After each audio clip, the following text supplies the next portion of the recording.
जय माता की, जय माँ काली। आज हम जिसके बारे में बात करेंगे वो होता है हत्था जोड़। हत्था जोड़ यानी कि हथ जोड़।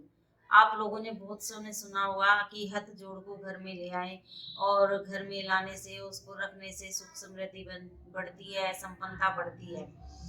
लेकिन क्या आप सभी को ये भी पता है कि हत्था जोड़ असल में होता क्या है? क्योंकि आप सभी तो बाजार में यूट्यूब पे देखते हैं कि भी यहाँ से मंगा ले या ऑनलाइन मंगा ले या ये ऐसी चीज कर ले, लेकिन आप असलियत में जो हत्था जोड़ है आप उसको अपने घर में भी पा सकते हैं। हत्था जोड़ जो होता है ये एक वनस्पति होती है, ये एक पौधा है। इसमें कैल्शियम का भी स्रोत बहुत होता है। आपकी अगर कमजोर हड्डियां हैं या किसी की हड्डी टूट गई है तो आप उसका सेवन करें तो उसमें बहुत जल्दी रिकवरी होती है, क्योंकि उसमें बहुत सारा कैल्शियम होता है। हत्था जोड़ जो होता है वो जो ये पौधा है, हत्था जोड़ का पौधा होता है, जो जड़ होती है उसकी, वो जड़ इस तरह से होती है जैसे कि हमारे दो हाथ ये इस तरह से ऐसे बने हुए होते हैं और ये हाथ होते हैं इस तरह से, ये जैसे ये हमारी संरचना है ऐसे ही दिखता है वो। जब वो हत्था जोड़ का पौधा पूरा हो जाए और बड़ा हो जाए, सूख जाए, तो आप उस जड़ को निकाल लीजिए, उसकी पूजा कीजिए, उसे आप अपने घर में रखिए। ये एक ओरिजिनल, जिसे हम कहते हैं हाथ जोड़, ये ओरिजिनल होता है।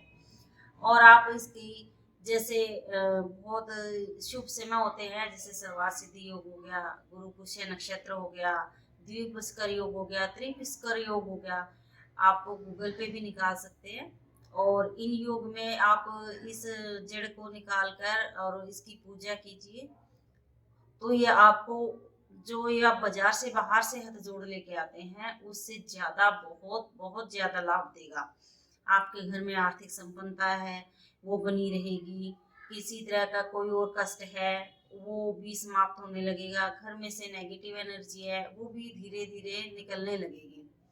हत्था जोड़ की पूजा के लिए ये जो दिन मैंने आपको बताए हैं आप इनका चुनाव कीजिए और संध्या के समय गंगा जल लीजिए। सबसे पहले तो आप हथ जोड़ को है जो ये इसकी जड़ जो निकालेंगे उसको गंगा जल से धो लीजिए। उसको धोने के बाद आप इसको एक पीले आसन पे रखिए और उसकी पूजा कीजिए, धूप दीप और चावल अक्षत वगैरह से इनसे इनकी पूजा कीजिए और अच्छे से वो करिए। और जो ये लक्ष्मी स्त्रोत का पाठ होता है ना, आप लक्ष्मी स्त्रोत का पाठ कीजिए, लक्ष्मी पूजन कीजिए इसके साथ इन्हीं की, और इसका अच्छे से पंचामृत होता है जो, उसके साथ इसकी पूजा कीजिए, पंचामृत से भी धोइए और फिर इसको आप छोड़ दीजिए। इसका समय होता है रात्रि को, आप अगर आप 10 बजे के आसपास रात्रि के समय आप इसकी पूजा करेंगे तो आपको इसका सबसे ज्यादा अधिक लाभ मिलेगा। इसका तंत्र मंत्र में बहुत ज्यादा प्रयोग किया जाता है, लेकिन अगर आप, यदि आप इसे सात्विक स्वभाव से, सात्विक उसमें अपने पूजा करेंगे, आप जहाँ पे इसका जो आपका धन रखने का स्थान होता है, जहाँ पर आप अपना कैश रखते हैं या आप अपनी दुकान में भी इसको रख सकते हैं, उससे भी आप बहुत फायदा होगा आपको। और जो आप इसको पूजा करके आप अपने उसमें स्थान पे रखिए। हाँ, दिवाली का दिन भी बहुत अच्छा होता है इसकी पूजा के लिए।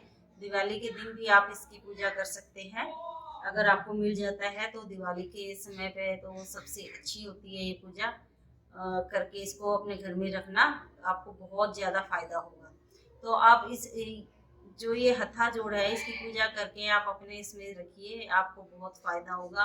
आप पर माँ लक्ष्मी की कृपा बनती रहेगी और बननी शुरू हो जाएगी। अगर आपको, जो मैंने आपको ये चीज़ें बताई हैं, अगर आपको ये चीज़ें समझ में आई हैं और आपको अच्छा लगे तो आप मेरे चैनल को सब्सक्राइब कीजिए, लाइक कीजिए और शेयर कीजिए, ताकि और लोगों को भी इस चीज़ का फ़ायदा मिल सके। क्योंकि आजकल के जो समय है, इस समय पे मैंने देखा है कि तकरीबन से भी बहुत इन चीज़ों से, आर्थिक तंगी से बहुत ज़्यादा परेशान हो रहे हैं। अगर किसी का फ़ायदा होता है इससे, तो मेरा जो मैंने जो बताया है इससे मुझे बड़ी खुशी होगी कि भी लोगों को इससे फ़ायदा हुआ है। तो आप ये सब शेयर कीजिए। जय माता की, जय माता दी।